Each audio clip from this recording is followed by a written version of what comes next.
أعوذ بالله من الشيطان الرجيم. بسم الله الرحمن الرحيم. يا أيها الذين آمنوا لا تكونوا كالذين آذوا موسى فبرأه الله مما قالوا وكان عند الله وجيها. يا أيها الذين آمنوا اتقوا الله وقولوا قولا سديدا يصلح لكم أعمالكم ويغفر لكم ذنوبكم ومن يطع الله ورسوله فقد فاز فوزا عظيما.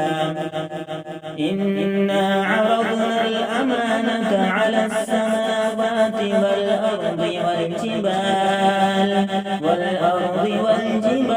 فأبين أن يحملنها وأشفقن منها وحملها الإنسان إنه كان ظلوما جهولا. ليعذب الله المنافقين والمنافقات والمشركين والمشركات ويتوب الله على المؤمنين والمؤمنات وكان الله غفورا رحيما. صدق الله